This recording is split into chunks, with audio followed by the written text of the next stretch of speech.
ఇదే నేటికి అనేక మందిలో ఉన్న పరిస్థితి. బైబిల్ చదువుతారు, వాక్యాలు కంఠస్థం చేస్తారు, ఆత్మీయ విషయాలు మాట్లాడతారు, కానీ క్రీస్తుతో వ్యక్తిగత సంబంధం లేకపోవడంతో అసలైన జ్ఞానాన్ని, సత్యాన్ని మిస్ అవుతూ ఉంటారు. వాళ్ళ జీవితంలో చాలా కన్ఫ్యూజన్ ఉంటది. ఈ వచనం మనతో మాట్లాడుతుంది ఏంటంటే, అసలు నేనెవరో నాకు తెలుసా? నేను ఎక్కడి నుండి వచ్చాను, ఎక్కడికి వెళ్తున్నాను? క్రీస్తుని ఎరిగిన విశ్వాసికి ఈ 3 ప్రశ్నలకు స్పష్టమైన జవాబు ఉంటుంది. నేనెవరో నాకు తెలుసా అనడానికి, అవును, నేను దేవుని సంబంధిని, దేవుని సంతానాన్ని. నేను ఎక్కడికి నుండి వచ్చాను అని చెప్పడానికి, దేవుని దగ్గర నుండే వచ్చాను అని జవాబు ఉంటుంది వాళ్ళ దగ్గర.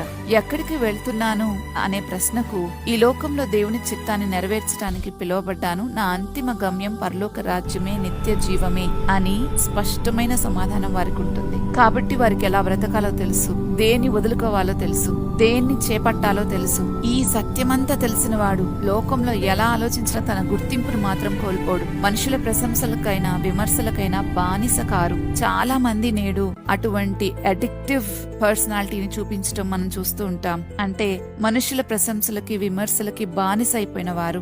ఏ పని చేసినా మనుషుల అభిప్రాయాన్ని కోరుకుంటారు. ఏమనుకుంటున్నారు దీని గురించి, ఏమని తిరిగి ఫీడ్బ్యాక్ ఇస్తారు అని ఇలాంటి విషయాలన్నిటినీ సేకరించడంలోనే జీవితం అంతా గడుపుతున్న ఎంతో మందిని మనం చూస్తూ ఉన్నాం. కానీ నిజంగా ఈ 3 ప్రశ్నలకు సమాధానం తెలిసి దేవుని సత్యంలో నిలబడిన వాడు మాత్రం తన జీవితానికి ఆధారం మనుషుల అభిప్రాయం కాదు, దేవుని యొక్క సమ్మతే అనేది అర్థం చేసుకుంటారు. దాన్ని బట్టే బ్రతుకుతారు. కాబట్టి నిజమైన ఆత్మీయ పరిపక్వత అంటే బైబిల్ గురించి ఎక్కువ సమాచారం కలిగి ఉండటం కాదు, క్రీస్తులో నేను ఎవరో, ఎందుకు జీవిస్తున్నానో, ఎక్కడికి వెళ్తున్నానో స్పష్టంగా తెలుసుకుని ఆ సత్యం ప్రకారం జీవించటమే.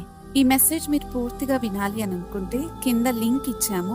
ఆ లింక్ ని క్లిక్ చేస్తే అది మిమ్మల్ని బైబిల్ స్టడీలోకి తీసుకుని వెళ్తుంది.